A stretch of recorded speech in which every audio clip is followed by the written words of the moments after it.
Orientation tolerance. இந்த orientation டாலரன்ஸ்ல வந்து 3 types இருக்கு. பெர்பெண்டிகுலாரிட்டி, ஆங்குலாரிட்டி and parallelism.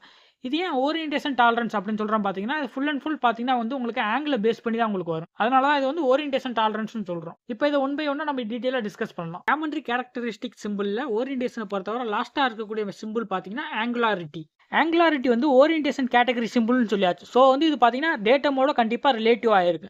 At the same time ஆங்குலாரிட்டிய பொறுத்தவரை maximum material condition and least material condition போன 2 material கண்டிஷனுமே apply பண்ணிக்கலாம். இதோட டிராயிங் கால் அவுட் பார்த்தீங்கன்னா உங்களுக்கு இந்த மாதிரி தான் இருக்கும். ஆங்குலாரிட்டி வந்து ஓரியன்டேஷன் கேட்டகரின்னு சொல்லிட்டோம். ஸோ இதுவும் பார்த்தீங்கன்னா ஒரு சர்ஃபேஸ்க்கு இன்னொரு சர்ஃபேஸ்க்கு இடைப்பட்ட ஆங்கிளை வந்து ரெப்ரசென்ட் பண்றதுக்காக, அதை மெயின்டைன் பண்றதுக்காக தான் யூஸ் பண்ண போறோம். ஆங்குலாரிட்டி வந்து ஒரு ஃபீச்சரோட ஓரியன்டேஷன் ஆர் ஆங்கிளை வந்து டிஸ்கிரைப் பண்றதுக்காக யூஸ் பண்றோம்.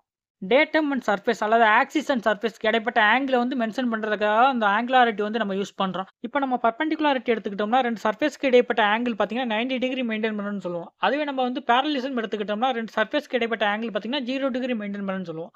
ஆனா ஆங்குலாரிட்டி அப்படி கிடையாது. இதற்கு ரிமைனிங்ல உள்ள எல்லா ஆங்கிளுமே இதில் வந்து நம்ம மெயின்டைன் பண்றதுக்காக தான் இந்த ஆங்குலாரிட்டிங்கிறது வந்து கான்செப்ட் யூஸ் பண்றோம். ஆங்குலாரிட்டியை பொறுத்தவரை சர்ஃபேஸ் அல்லது டேட்டமோட ஆங்கிளை வந்து கண்ட்ரோல் பண்ண போகுதுன்னு நம்ம ஆல்ரெடி டிஸ்கஸ் பண்ணியாச்சு. ஆங்கிளை மட்டும்தான் கண்ட்ரோல் பண்ண போகுதான்னு கேட்டிங்கன்னா கண்டிப்பாக கிடையாது. அந்த ஆங்கிளோட டாலரன்ஸையும் கண்ட்ரோல் பண்ண போகுது. இப்போ எக்ஸாம்பிளுக்கு நம்ம இந்த டயக்ராம் எடுத்துக்கலாம். இந்த டயக்ராமில் பார்த்தீங்கன்னா டேட்டம் ஏங்கிற ஒரு டேட்டம் இருக்குது. அந்த டேட்டம் ஏல பார்த்தீங்கன்னா நம்ம வந்து ஒர்க் பீஸ் ஆப்ஜெக்ட் வந்து நம்ம ஃபிக்ஸ் பண்ணிட்டோம். ஃபிக்ஸ் பண்ணிவிட்டு அதோட ஒரு சைடில் மட்டும் நம்ம வந்து குறிப்பிட்ட ஆங்கிளுக்கு வந்து அந்த மெட்டீரியலை வந்து ரிமூவ் பண்ணி எடுக்கணும். அட் த சேம் டைம் நமக்கு வந்து டாலரன்ஸ் வந்து இதில் மென்ஷன் பண்ணிடுவாங்க.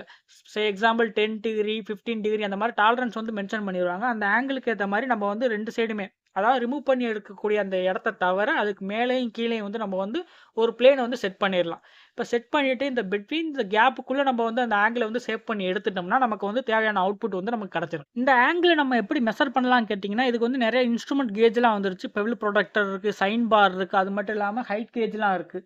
டிஜிட்டல் ஹைட் கேஜ் வச்சு கூட நம்ம வந்து ஈஸியாக வந்து ஆங்கிள் வந்து மெஷர் பண்ணிடலாம். இது எல்லாமே பார்த்தீங்கன்னா ட்ரெடிஷ்னல் மெஷர்மெண்ட் சிஸ்டம் தான். இப்போ பார்த்தீங்கன்னா சிஎம்எம்லாம் இருக்குது, கோஆர்டினேட் மெஷரிங் மிஷின்லாம் இருக்குது. இதை வச்சு நம்ம அட்வான்ஸ்டாக கூட மெஷர் பண்ணிக்கலாம்.